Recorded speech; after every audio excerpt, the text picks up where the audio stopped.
Hola, buenas tardes. Vamos a comenzar el día de hoy nuestra sesión síncrona con el tema del apalancamiento.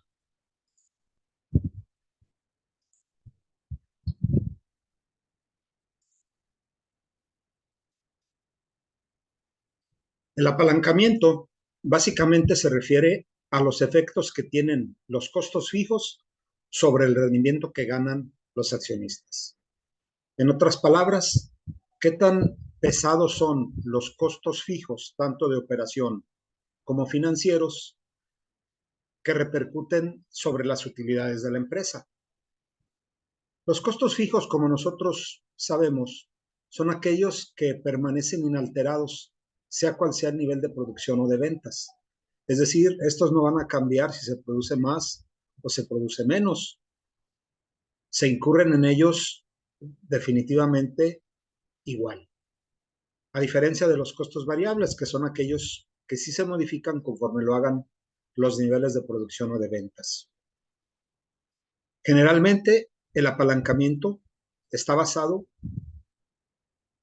tanto en los costos fijos de operación, que se llama apalancamiento operativo, y en los costos fijos financieros, que le llamaremos apalancamiento financiero.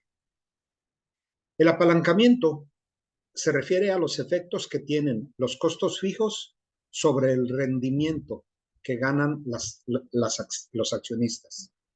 Por lo general, mayor apalancamiento se traduce en rendimientos más altos, pero más volátiles.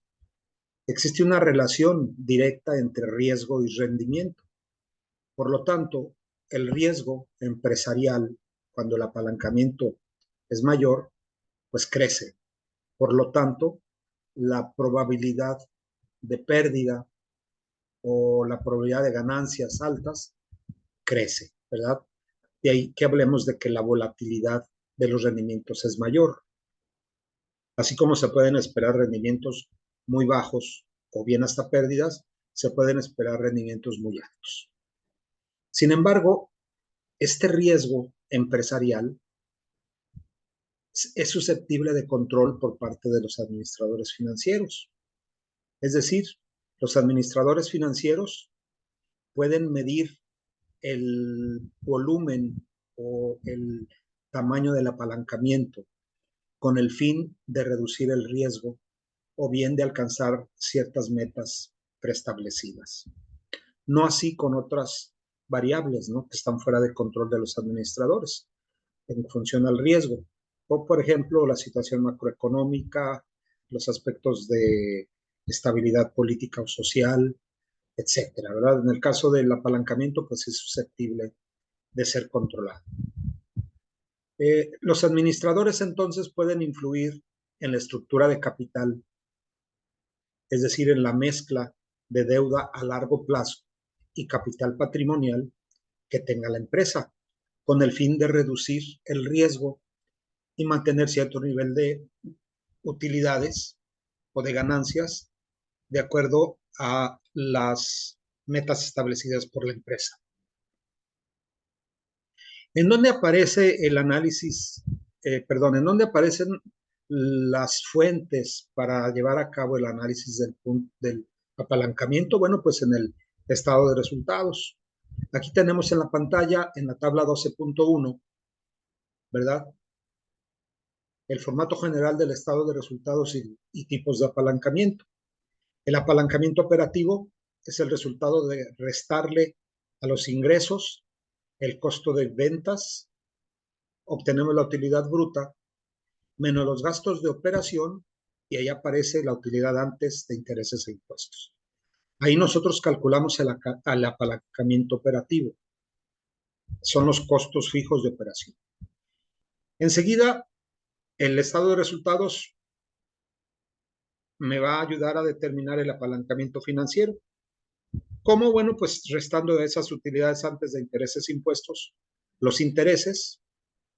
Una vez de esto se restan también los impuestos y nos queda la utilidad neta después de impuestos, para lo cual nosotros vamos a obtener la ganancia disponible para los accionistas y, por último, la ganancia por acción en esta compañía. La suma de ambos, apalancamiento operativo y apalancamiento financiero, nos va a dar el apalancamiento total. Es decir, qué tanto dependen las utilidades y las ventas de una compañía, ¿sí?, de los costos fijos. El apalancamiento operativo, como ya lo vimos arriba, se refiere a la relación entre los ingresos por ventas y los costos de operación. Y el apalancamiento financiero entre la utilidad antes de intereses e impuestos y el pago de los intereses. Vamos a examinar estos tres tipos de apalancamiento con detalle: el operativo, el financiero y el total. Antes de eso, veremos lo que es el análisis del punto de equilibrio. Es decir, el punto donde la empresa ni gana, pero tampoco pierde. Gráficamente lo vamos a ver muy, muy claro aquí en la figura 12.1. Tenemos en el eje de las X las ventas en unidades y en el eje de las Y los pesos, que son costos e ingresos. Bueno, si nosotros vendiéramos 0 unidades, pues los ingresos serían 0. Voy a ver primero esta línea recta que corresponde a los ingresos por ventas. Si se producen 0 unidades o se venden 0 unidades, pues los ingresos son 0. Conforme se van produciendo unidades, los ingresos empiezan a crecer a un nivel en que si se producen 500 unidades, pues obtenemos este nivel de ingresos. Si produjeran 1000, alcanzaríamos este nivel de acá arriba en la gráfica correspondiente, y así sucesivamente. Tenemos, por otro lado, los costos totales operativos. ¿Estos de qué se componen? Bueno, pues de los costos fijos, que permanecen inalterados, se produzca o no se produzca, son los mismos, y a partir de ahí los costos variables. ¿Por qué? Pues porque esta es la suma de los costos totales, ¿verdad? El costo variable por unidad va a ir incrementando, el costo variable va a ir incrementando conforme se incrementen las unidades producidas. En esa gráfica que aparece en pantalla, el punto donde se intersectan tanto los ingresos como los costos es el punto de equilibrio operativo. ¿Qué significa este? Significa que no hay pérdidas ni tampoco hay ganancias. Si se producen 500 unidades según esta gráfica, no hay pérdidas ni ganancias. Está en equilibrio la empresa desde el punto de vista del apalancamiento. Si empieza a producir más de 500 o a vender más de 500, pues las utilidades empiezan a manifestarse. Por otro lado, si produce o vende menos de 500 unidades, las pérdidas van a ir incrementándose conforme caiga la venta o la producción. Ese es el análisis gráfico. ¿De dónde proviene? Bueno, pues del análisis algebraico. Nosotros sabemos que las utilidades, ¿sí?, son el resultado de los ingresos, es decir, P por Q. P es el precio de venta y Q las unidades vendidas. P por Q son los ingresos, menos los costos fijos, menos los costos variables por unidad por Q. Este es la fórmula o la ecuación de la utilidad antes de intereses e impuestos. Si nosotros factorizamos Q, P por Q y menos V por Q, pues vamos a tener que Q es igual a P por P menos costo variable, menos los costos fijos, ¿sí? Si igualamos a 0 las utilidades, es decir, hacemos 0 utilidad antes de intereses e impuestos, pasamos del lado izquierdo los costos fijos y nos van a quedar positivos, y después pasamos P menos Q por menos costo variable por unidad, P menos CV, que está multiplicando a Q, lo pasamos dividiendo y tenemos la fórmula del punto de equilibrio, que es la que yo estoy aquí sombreando, ¿verdad? Con un ejemplo nos puede quedar más claro. Supongamos que esta empresa tiene costos fijos por 2,500. Su precio de venta por unidad es de 10 pesos y sus costos variables por unidad son de 5 pesos. ¿Cuál es el punto de equilibrio en unidades? Bueno, pues dividimos 2,500, que es el costo fijo, entre el costo variable, el precio menos el costo variable por unidad. 2,500 entre 5, 500 unidades. ¿Sí? Si produce 500 unidades esta empresa, no pierde, pero tampoco gana. A partir de las 500 unidades, la empresa empieza a tener ganancias. Menos de 500 unidades, la empresa comienza a tener pérdidas, que es lo que vimos aquí en el análisis gráfico del punto de equilibrio. Esto es muy importante, puesto que para cualquier empresa pequeña o muy pequeña, micro, pequeña y mediana, pues es relevante conocer cuál es el punto de equilibrio, ¿verdad? Bueno, si nosotros vemos en la fórmula del punto de equilibrio, tenemos variables, ¿no? Por ejemplo, el costo fijo, el precio de venta y el costo variable por unidad. ¿Qué tan sensible es el punto de equilibrio a cambios en estas variables? ¿Cómo cambia el punto de equilibrio porque lo hacen estas variables o alguna de ellas en particular? Bueno, aquí en la tabla 12.3 vemos esa sensibilidad. Es decir, qué tanto cambia el punto de equilibrio porque lo hacen el costo fijo, el precio de venta o el costo operativo variable por unidad. ¿Qué sucede si el costo fijo aumenta? Bueno, pues el efecto en el punto de equilibrio, es decir, es un, es un efecto hacia arriba. En otras palabras, si el costo fijo se desplaza de este punto que está arribita de 2000, se va a 4000, pues el punto de equilibrio se va a mover de 500 hacia más, hacia la derecha, ¿verdad? Es decir, aumentan los costos operativos, aumenta el punto de equilibrio. El precio de venta por unidad aumenta, pues eso hace que disminuya el punto de equilibrio. Un aumento en el precio de venta de 10 a 15 va a provocar que el punto de equilibrio se mueva hacia la izquierda. Y por último, el costo variable por unidad también trae un efecto negativo en el punto de equilibrio, es decir, si aumentan los costos variables por unidad, aumenta el punto de equilibrio operativo, se requiere vender más, ¿sí? Ese ejemplo lo tenemos aquí explícito con los datos que aparecen en el 12.2. Tenemos un punto de equilibrio operativo de 600 unidades cuando los costos fijos son 3000, el precio de venta es 10 y el costo variable por unidad es 5. Punto de equilibrio, 600 unidades. Si disminuye el costo fijo, pues el punto de equilibrio se reduce, es decir, de 600 pasa a 333. Eso es bueno, ¿verdad? ¿Qué sucede cuando los costos variables aumentan? De 5 a 750. Bueno, pues el punto de equilibrio se mueve de 333 a 1000 unidades. El efecto del costo variable por unidad es mayor que el del costo fijo. Y por último, el precio de venta. Si pasa de 10 a 12.50, el punto de equilibrio se mueve de 333 a 600 unidades. ¿Sí? Es decir, tiene diferentes efectos los cambios en cada una de las variables del punto de equilibrio o de la fórmula del punto de equilibrio. Bien, una vez que ya vimos el análisis del punto de equilibrio, hablemos ahora del apalancamiento. ¿Qué es el apalancamiento? Bueno, pues ya dijimos, es el uso de los costos, ¿verdad? Con el fin de generar ganancias. ¿Qué costos? Pues los costos fijos. Una empresa que trata de reducir sus costos fijos lo hace con el fin de disminuir el riesgo o la volatilidad de las ganancias. Aquella empresa que busca no tener costos fijos, pues lo que pretende es incrementar las ganancias al máximo y no correr riesgos en que éstas se reduzcan. Iniciaremos con el apalancamiento operativo. El apalancamiento operativo se debe a la existencia de costos fijos, ¿sí? Que la compañía debe pagar para operar.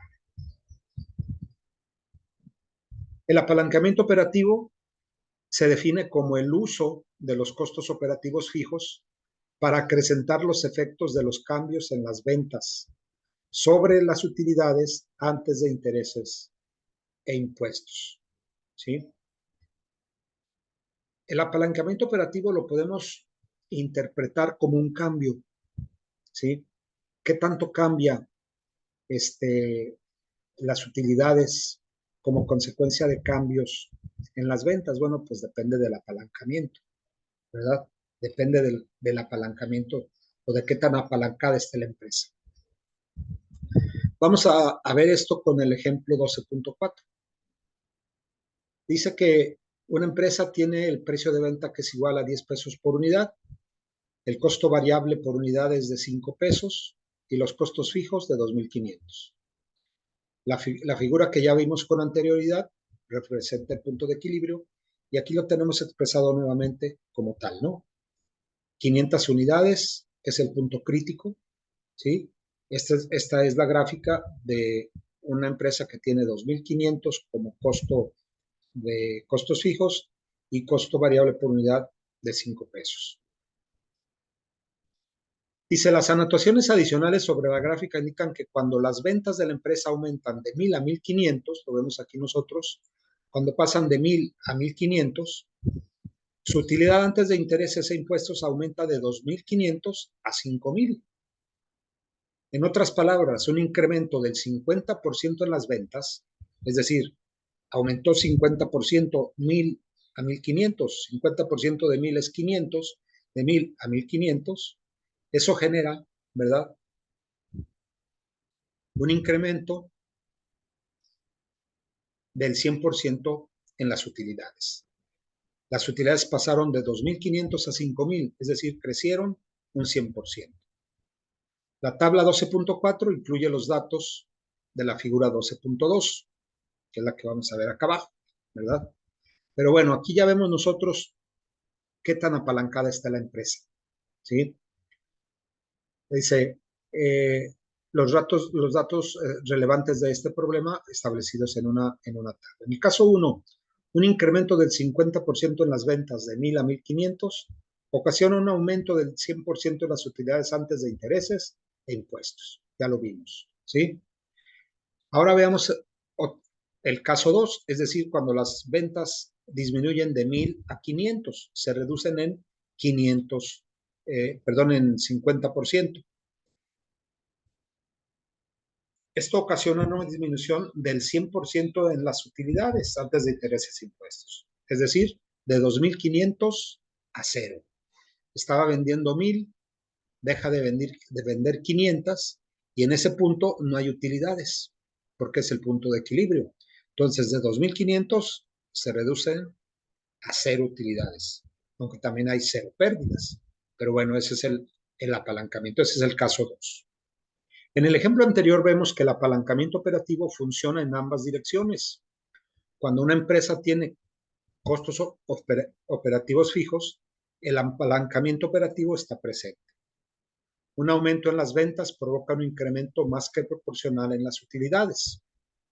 Una baja en las ventas provoca una disminución más que proporcional en las utilidades.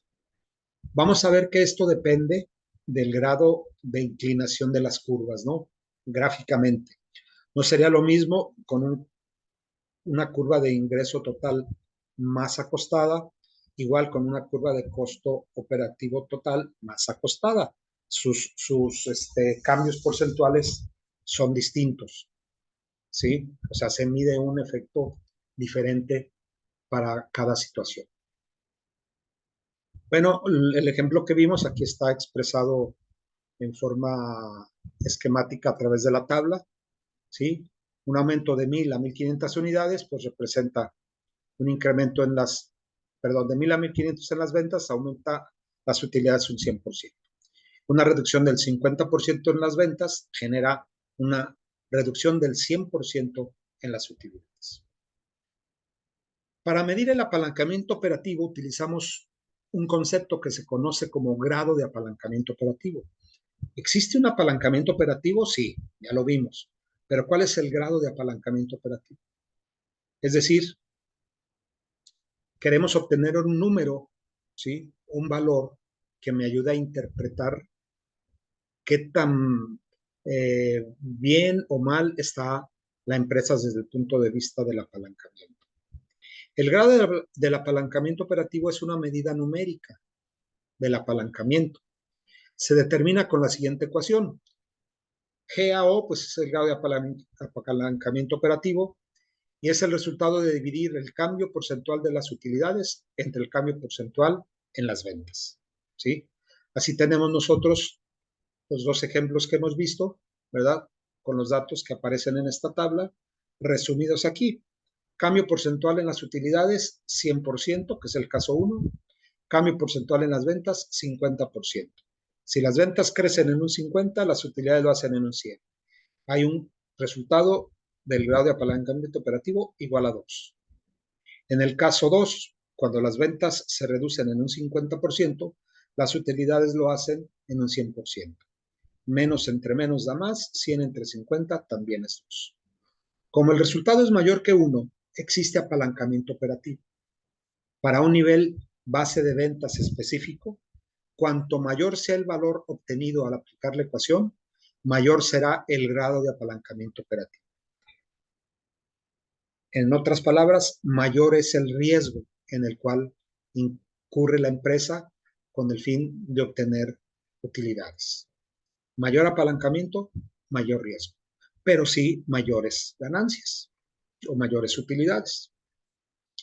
La forma algebraica de calcularlo más compleja, pues aparece aquí, es verdad. Si no tuviera los datos de los cambios porcentuales, pues sustituyendo en esta fórmula, obtenemos el grado de apalancamiento operativo. Aquí está Q, que serían 1,000. Precio de venta serían 10 y costo variable por unidad de 5. Los costos fijos son 2,500.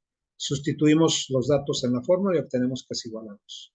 Este resultado es el mismo que obtuvimos acá arriba. Es decir, hay dos formas de llegar al mismo resultado. En segundo lugar, tenemos el apalancamiento financiero. ¿Qué diferencia hay entre este y el anterior? Bueno, pues en el apalancamiento financiero, llegamos hasta los costos fijos, pero financieros, es decir, los que se pagan por el financiamiento, los intereses. En la parte de arriba del estado de resultados, únicamente aparecen los costos operativos. Una vez bajando en el estado de resultados, encontramos los datos para calcular el apalancamiento financiero. ¿Cómo lo hacemos aquí? Bueno, pues tenemos nosotros en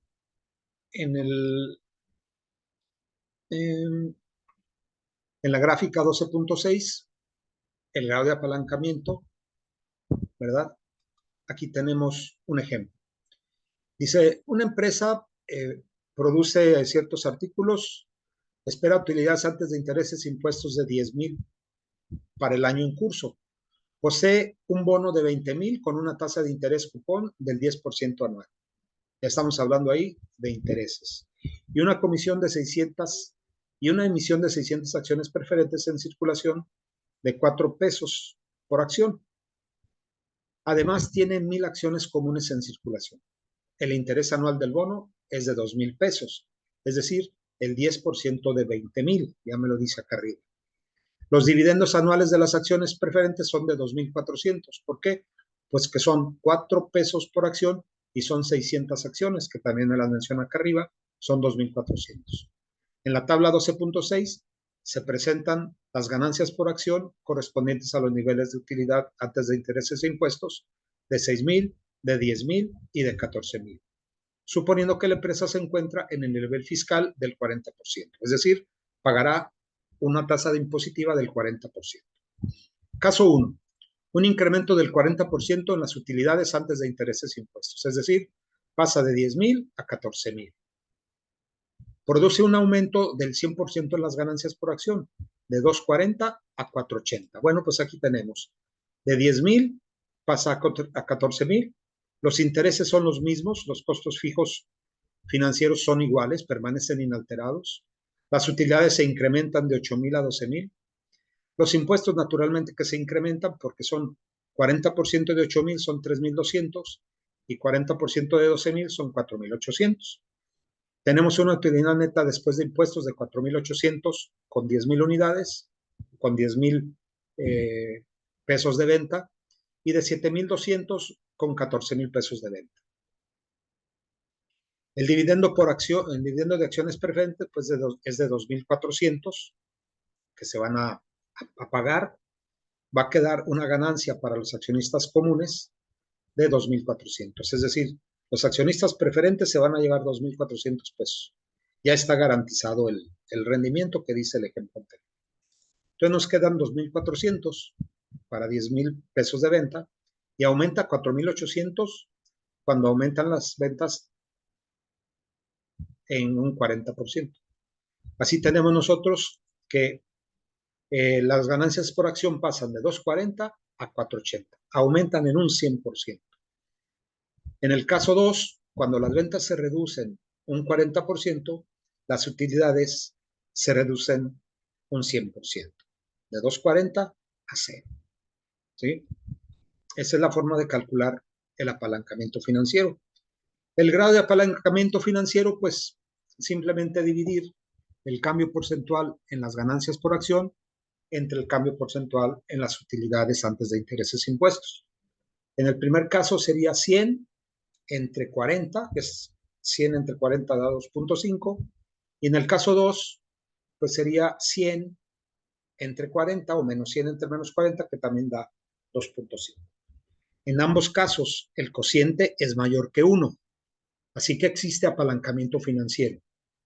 Cuanto mayor sea este valor, mayor será el grado de apalancamiento financiero.